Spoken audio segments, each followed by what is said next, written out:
I want to share with you from a passage of Scripture, very familiar, wonderful passage found in the book of 1 Kings chapter 17. I'm going to read in your hearing the first 9 verses of 1 Kings chapter 17 from the New Living Translation of the 11th century vowed Hebrew text. Hear now God's word. Now Elijah, who was from Tishba in Gilead, told King Ahab, as surely as the Lord, the God of Israel lives, the God I serve, there will be no dew nor rain during the next few years until I give the word.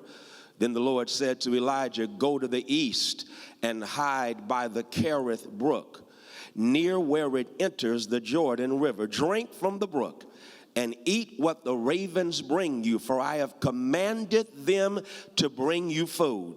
So Elijah did as the Lord told him and camped beside Kerith brook, east of the Jordan.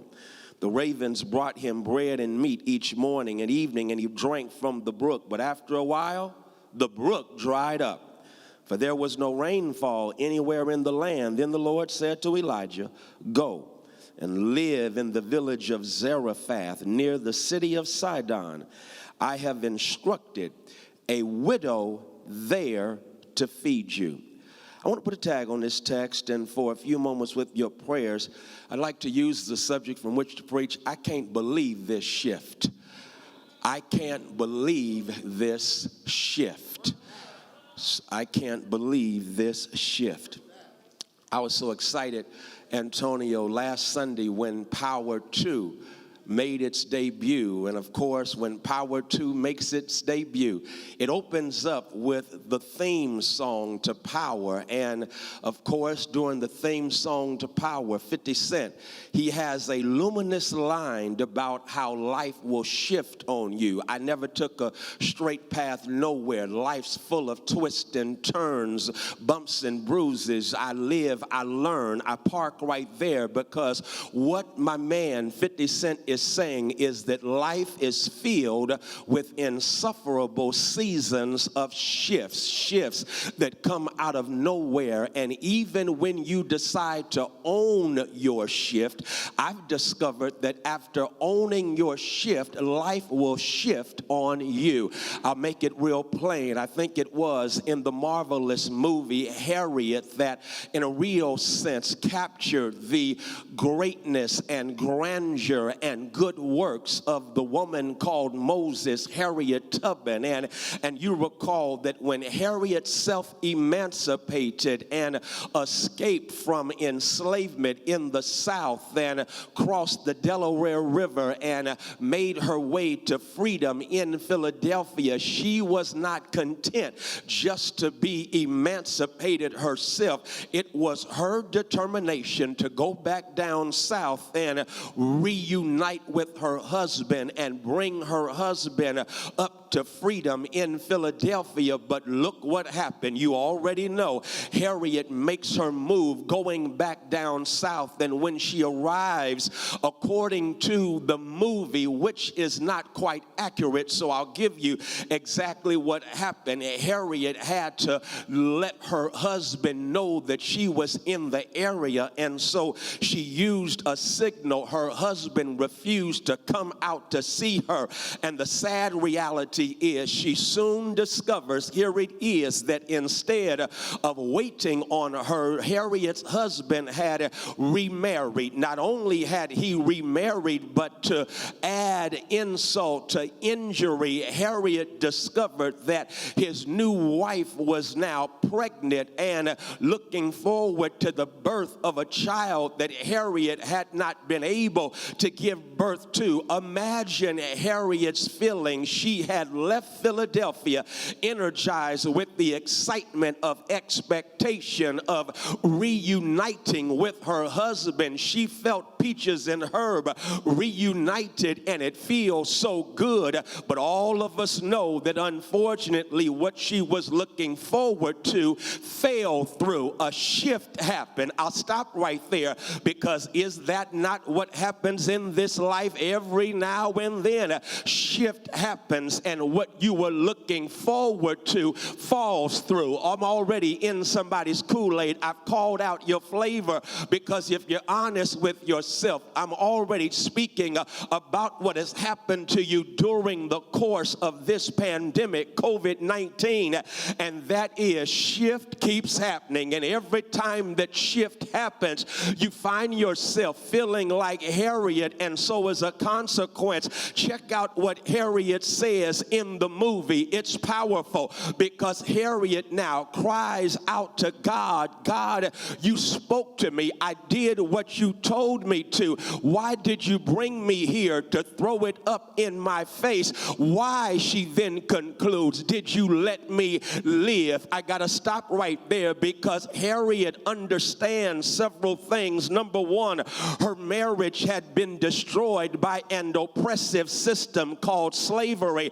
And please never forget the power of public policy on your personal living. Public policy can undermine your personal life. That's what happened to Harriet. Her marriage was literally destroyed by an oppressive structure known as American enslavement, which was here a product of public policy. Again, I repeat, public policy can undermine your personal purpose. Public policy can mess with your marriage. Public policy can abort your aspirations. Public policy can preclude your possibilities. Always remember the power of public policy. But I'm not even done because what really gets me is that when the shift happens, that Harriet Tubman now doesn't even want to live. She questions God and cries out, why did you let me live? Who am I talking to? Who is tuned in right now and life has left you toe up from the floor up? You're having a hard time getting back up because a shift happened. And when that shift happens, it was insufferable. It was disappointing. It was difficult. No, it was devastating. It messed you up and messed everything up that you had been trying to hold down. And listen, my sisters and brothers, because Harriet says, why did you let me live? Someone who did so much liberated living is now wondering if life is worth living. And don't judge her, because if you live long enough and shift happens, I promise you, you'll reach a point where you will wonder if life is worth living. What you're looking forward to has fallen through, and now you're wondering, is life worth living? Harriet Tubman lets all of us know that life is filled with twists and turns, bumps and bruises. We live, we learn, we never take a straight path nowhere. And when that happens, when shift happens, I promise you, you will find yourself raising the question, I can't believe this shift. Who am I talking to? Who is basically saying, yeah, Freddy Haynes, I can't believe this shift. I got fired from my job after giving my all. I can't believe this shift. My man walked out on me. My woman cheated on me. I can't believe this shift. My heart is broken because I've done my best and life has taken a turn for the worst. I can't believe this shift. Well, if that's you, imagine how Elijah must have felt, because the Bible lets us know a shift has happened in that when you go back to the end of chapter 16, Ahab has become the king of Israel, and Ahab is the worst king in the history of the nation up till that point. He's a horrible king who is amoral, and as a consequence of his own lack of a moral compass, the book lets us know that he hooks up with Jezebel. He becomes her henpecked husband, and as a consequence, the policies that come from the palace are policies that contradict what had made Israel Israel. I got to go back and grab you,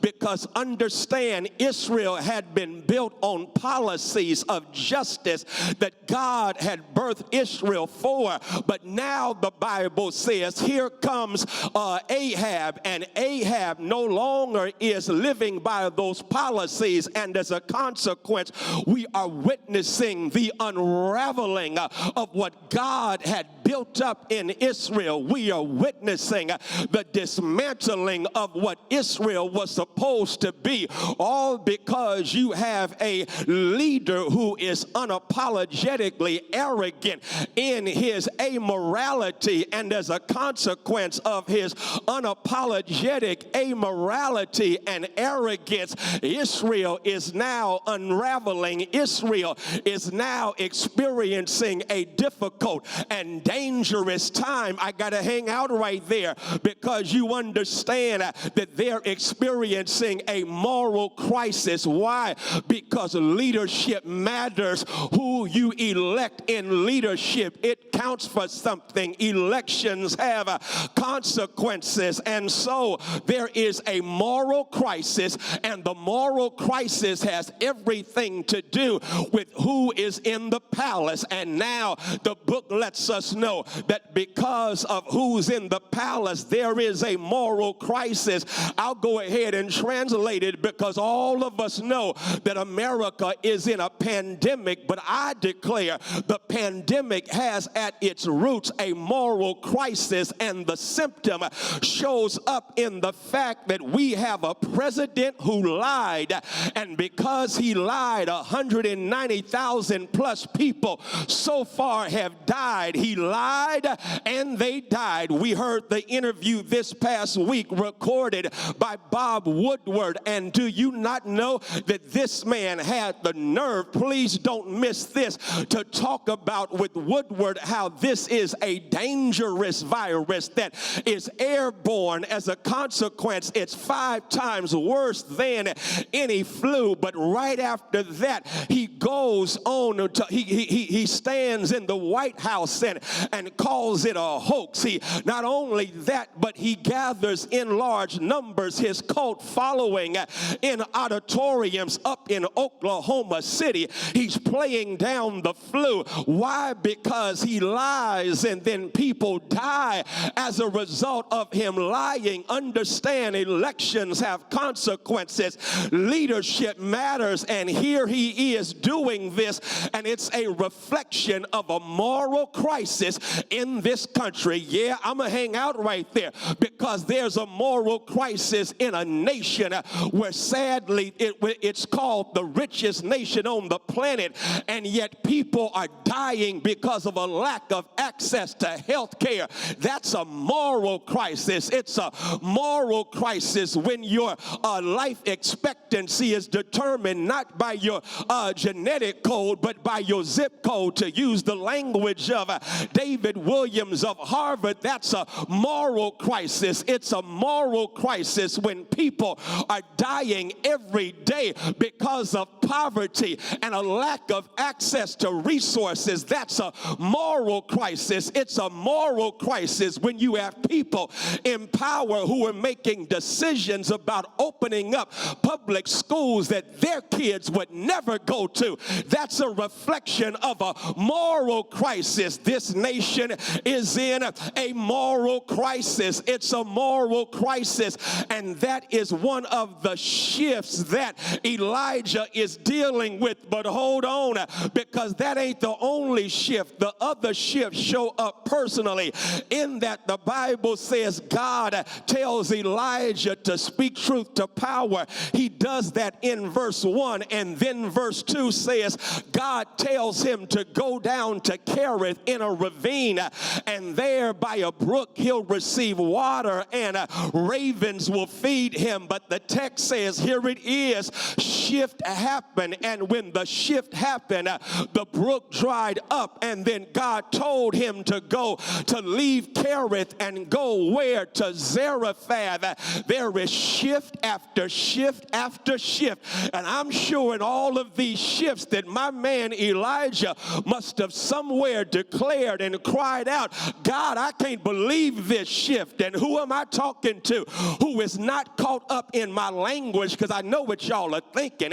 Y'all y'all are saying, please, Pastor, make sure that you add the F sound every time you say the word shift. And I promise you, Holy Ghost helping me, I'm going to do that. But there's some of y'all who are saying right now, forget the F. I know what kind of hell I'm going through. Forget the F. I know what kind of junk I'm dealing with. Forget the F. I'm sick of this pandemic. I'm sick of what it's done to me. Forget the F. I can't believe this shift.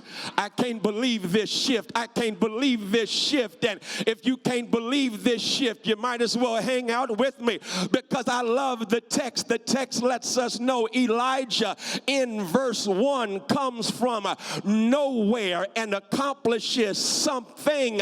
I'll stop right there because I did my homework, y'all.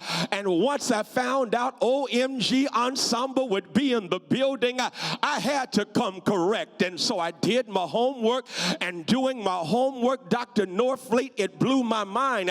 The word Tishba, it speaks of a location. Here it is that no one knows. No scholar has been able to come up with where Tishba is. Gilead is known as a rough and rocky region, and so Elijah is from nowhere, but we know it was rough. I got to do it one more time. He comes from nothing, and his upbringing is rough. I got to still do that because y'all not getting it. Elijah becomes the dean of prophets. Elijah is one of the greatest prophets in the Hebrew Bible, but the book says he came from nothing. I'll stop right there because some of y'all are listening, and with all the stuff you had to go through while you were growing up, your testimony is, I came from nothing. You came from nothing, not just nothing, but it was a rough upbringing. But I've discovered that God is so good. God specializes in taking folk who come from nothing and using them to accomplish something, because they become somebody who are being used by Almighty God. Is there a saint who wants to shout right there while you were streaming service and testify? That's my story. I look back over my life and I think about the brokenness in my family. Nothing. I think about that teacher that told me I wouldn't amount to anything. Nothing. I think about growing up with a family that didn't have a whole lot of money. Nothing. But God is so good that nothing did not stop me from becoming somebody who accomplishes something, because God says even when you come from nothing, I am primed to use you to become somebody who accomplishes something, and nobody can do anything about it. I'm preaching. I got to go ahead and unpack this, because watch my Bible. The Bible says this happens, and how does it happen? I'm glad you want to know. Watch the text. It makes me shout, so I got to say it real slow. The text says, here it is, when you can't believe this shift,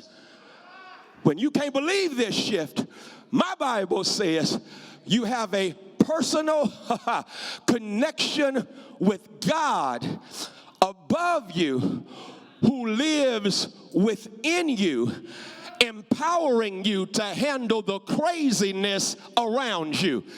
See, I don't know about y'all, but this has been one crazy year. And the amazing thing is, some of us, if we keep it a buck, we could have and should have lost our minds when you think about the news we hear every single day. And some of us should be just glad to say, he woke me up this morning. And the old folk used to pray this prayer: Lord, I thank you for a reasonable portion of health and strength. And then they would say, I thank you that I'm clothed and in my right mind. Y'all still not getting this, because some of y'all have been through so much wrong stuff that you should have lost your right mind. But isn't it good to know when you hook up with God, God will keep you in your right mind even when life takes a wrong turn. Boom, preach, Freddy Haynes. God will keep you in your right mind when life keeps taking a wrong turn. I'm trying not to shout, but I'm in the Bible. The Bible says, be anxious for nothing, but by everything with prayer and supplication, with thanksgiving, let this request, that's in my way, be made known unto God, and the peace of God that passeth all understanding will guard your heart and your mind through Christ Jesus. Y'all didn't shout. Can I give you the Freddy Haynes remix of that? The Freddy Haynes remix says, chill. Don't be tripping over the turmoil and trouble that you're experiencing in this life, but instead, with an attitude of gratitude, go ahead and ask God for whatever it is you need. And the first thing God is going to do is to guard your heart and your mind with the peace of God that when other folks see you, it makes no sense. Is there anybody streaming right now who can say, when folk know what I've been through and see me with my life together in spite of everything around me falling apart, it makes no sense? But I got a personal connection. I have a personal connection. Do y'all see what verse 1 says? Verse 1, Elijah, without an appointment, shows up in the palace, goes to Ahab and says, yo, Ahab, here's what's up. It ain't gonna rain or dew until I give the word. And y'all, that was devastating news, because all of us know two things. Number one, that in biblical antiquity, this is good right here, the economy was based on the fertility of agriculture, meaning that the economy had everything to do with, here it is, with the rain that fell and the dew that gathered. If there was no rain nor dew, that would result in a pandemic. Y'all didn't get it. An economic devastation would take place. And here is what Elijah does. Elijah says, listen, Ahab, God is not pleased with your policies, and because of the moral crisis, it's going to have economic ramifications. The moral crisis will have economic ramifications, and so it ain't gonna rain, no dew is going to gather until I say so. And that's when he says, I am standing because I am a worshiper, a servant, here it is, of the Lord God of Israel. Okay, Lord, Yahweh, I am. Y'all know I am, don't you? I'm a servant of the I am, Elohim. I guess I'll give it to you like this. Gil Scott-Heron, he said, the revolution will not be televised. I want to remix it and say the revolution will be theologized. Preach Freddy Haynes. I'm about to do that thing. Meaning that real revolution, John Heinrich Clarke says, begins in your mind. And I want to suggest and piggyback on John Heinrich Clarke and declare that revolution that begins in your mind, it starts with your thoughts about God. What do you think about God? Right here in this text, he says, the Lord, the Yahweh, the I am. When do we first discover what I am means? We discover I am the Lord in Exodus chapter 3, when the book lets us know that Moses is tending the sheep of his father-in-law Jethro on the backside of a desert. His attention is arrested by a bush that is burning but not burning up, and out of that bush God speaks and says, yo, Mo, go tell my people, go tell Pharaoh to let my people go. And Moses says, hold on, God, I don't mind doing that, but they gonna ask me what your name is. Say your name, say your name, say your name. And God said, tell him, I am that I am sent you. I am whatever you need. I will be who I will be, and I will be who I have been. I'm the self-existent God. Are y'all getting that right there? What he is saying, my sisters and brothers, is this is the God of liberation, the God who shows up on the side of oppressed people. And when your theology recognizes that God is the God of the oppressed, that God shows up on the side of those who have been knocked down and marginalized and kicked to the side, when you know that God to be your God, then you recognize that God ain't just about your personal piety, but God is about social redemption and social revolution, especially when there are oppressed people who are being stung, who have the knee of oppression on their necks. And so Elijah says, the Lord God of Israel says this: I have a theology that ignites revolution. And when you have a theology that ignites revolution, I love this next piece. Your power comes from the fact, I love this, that his name is Elijah. So his identity is informed by divinity and gives him an ability that especially is needed in adversity. Because his name Elijah means etymologically Yahweh is God.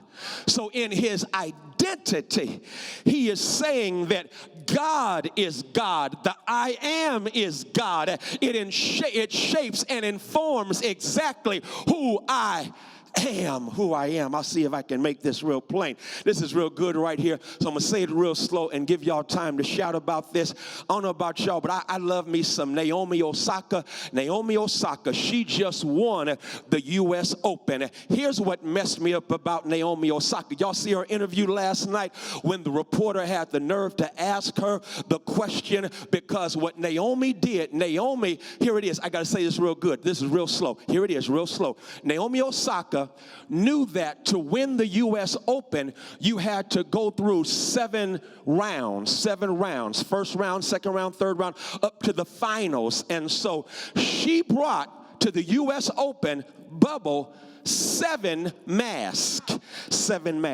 She brought 7 masks to the U.S. Open, knowing to get to the finals, you have to have 7 masks. You have to go through 7 rounds. So she went to the U.S. Open planning on having enough masks to make it to the finals. I think I'll stop, because that's an act of faith right there.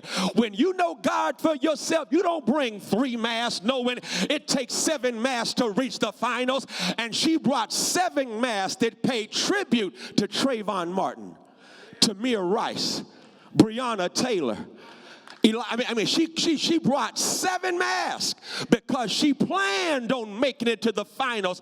I'm simply trying to say, if faith is an adventure into the unknown, faith is a verb. That means you have to act like it's going to happen before it happens, because when you walk by faith and not by sight, you say, I don't see it happening yet, but I'm living like it's happening. I don't know it's going to happen yet, but I'm going to act like it's going to happen, because I don't know when it's going to happen. I just believe that it's going to happen. And so I behave according to how I believe. And if I behave according to how I believe, I'll behold what I believe, because I behaved. Okay. So that wasn't even the point I'm trying to make. It just got good to me that she brought 7 masks. 7, Danielle. She brought 7 masks, and then they asked her last night. They said, so what does that mean to you? And she said, I know what it means to me. What it mean to you? Y'all the ones who need to get your act together. Y'all the ones who need to know what racial and social and economic justice looks like. What does it mean to you? But here's the thing that tripped me out, is that there is an activism among athletes. I'm feeling my people who are in the tradition of Muhammad Ali, Bill Russell, Serena Williams, in the tradition of Arthur Ashe, Call the Roll. They are taking stands, John Carlos and Tommy Smith. And y'all, this past Thursday, Kansas City hosted the Houston Texans. And y'all know what happened? They stood before the game, locked arms as a sign of unity. And here's what happened. The announcer said, let's have a moment of silence. And when they joined together, locking arms in unity, they got booed. Booed. What were those racist white supremacists booing? Were they booing unity? Were they booing standing for racial justice? Were they booing standing against police brutality? What were they booing? And so I was so upset, I had to go call up eternity. And I said, Muhammad Ali, I need to talk to you for a moment. So I had a convo with Muhammad. I said, Muhammad, you got booed. He said, yeah, I got booed. That ain't nothing getting booed. He said, what you don't understand is that every time they booed me, the louder they booed, the better I fought. Because nothing gave me greater pleasure than to shut up those who were booing with the ferocity and fierceness and the faithfulness of my fight. So let them boo and just tell them, may their booing make them fight even better. And then Muhammad closed it by saying, after all, they were booing me, but every time they booed me and I fought even better, they ended up having to boo the one who was the champion. And I'm simply trying to say, let him boo. And I'm going to go ahead and testify. I think some of y'all know I spoke during the Democratic National Convention at the beginning of it for the Black Caucus of the DNC. And do you know that white supremacist white supremacist on Fix News, Tucker Carlson, had the nerve to take a clip of my message. He butchered that thing up, and when his cult following got a hold of it, and COVID-45 got a hold of it and put it on his YouTube channel, do you know that they've been booing me? I'm getting a hate mail. I'm getting nasty threats. I'm getting all kind of trolls on social media. They are booing me. But I got to let y'all know I got the Ali anointing, and that is go ahead and boo me, because the more you boo me, the better I fight. And since you gonna boo me, I need you to understand I'm already the champion, because greater is he that is in me than he that is in the world. Boo me all you want to. You don't know like I know what God has done for me and what God will do through me. Boo me, but I'm still the champ. The champ is here. I got to go ahead and quit. I've held y'all too long, but watch the text. The text says your personal connection, but then your personal connection will cause you to pause. Here it is. Pause and experience, I love this, the upside of the downtime. I didn't say that too good, did I? Pause to experience the upside of downtime. That's what I'm trying to say. Pause. Pause. After telling Ahab it ain't gonna rain, now God says go to Kerith and pause. And every now and then God presses pause for our self-care. Audre Lorde says, when I take care of myself, it's not getting into me. It's not being so into me. It's me engaging in an act of political revolution. That's why Brittany K. Barnett piggybacked on that and said that for black women, self-care is an act, it is a radical act. Why? Because every now and then you've got to pause and take care of yourself. And contrary to clowns like Skip Bayless, who had the nerve to come for the quarterback of the Dallas Cowboys, Dak Prescott, because he said he had to pause because he was dealing with anxiety and depression. Please, black folk, hear me well. Your mental health is your real wealth, and so don't let anybody make you feel bad because you experience depression and anxiety. That's when you let God call time out. And David says when God lets you call time out, he makes you lie down in green pastures so he can restore your soul. Ooh, that's some good stuff. That's some good stuff. So he says, go down to Kerith, and I ain't got time to unpack all of it because Kerith means cutting place. Go down to Kerith where I'm going to cut away anything that does not look like the Elijah. I am preparing for big things. It's the cutting place. So go to Kerith, and there at Kerith, you're going to experience, I love this, dividends in a drought, because I'm going to let you have some water from a brook, and then I'm going to use the unlikely to do the unexpected and bless you in spite of themselves, because ravens are going to feed you bread and meat in the morning for breakfast and bread and meat in the evening for dinner. You're going to experience the first Meals on Wings program. Y'all didn't shout. Ravens, watch this, are scavengers. They are selfish. They only feed themselves, but ravens are now rewired by God to do what they don't normally do. And as a consequence, my man Elijah gets blessed in a drought, because God will make you call time out, because it's when you call time out and pause that you get reconnected with the God above you, within you. I'm not coming through. I got to give you this. I wasn't even looking for it, but I ran across it this week, and that is the Brooklyn Bridge. Connects Brooklyn to Manhattan. The Brooklyn Bridge, please don't miss this, will be 150 years old in 2022. 150 years old. And y'all, when the chief engineer in 1872 was constructing the bridge, don't miss this, people were complaining because during construction they could not see anything going up. Watch this, above the water line. He had to explain to them that as tall as the tower will be above the water line, we had to go that deep beneath the water line. And so the masonry as well as the foundation is what is going to keep the bridge solid, but it's what you can't see beneath the water line that will keep the bridge strong and stable above the water line. And y'all, I'm simply trying to say, every now and then you need to go beneath the water line. That's where your prayer life is. Go beneath the water line. That's where you meditate and reflect. Go beneath the water line. That's your spiritual connection. You got to spend time beneath the water line. That's when you pause, and then finally, I'm done. Then you pivot by faith.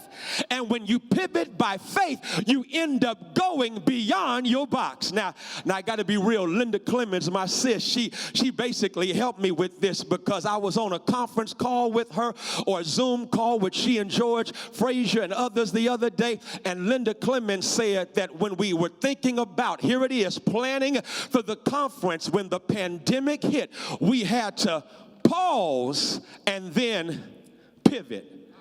Oh, you didn't shout.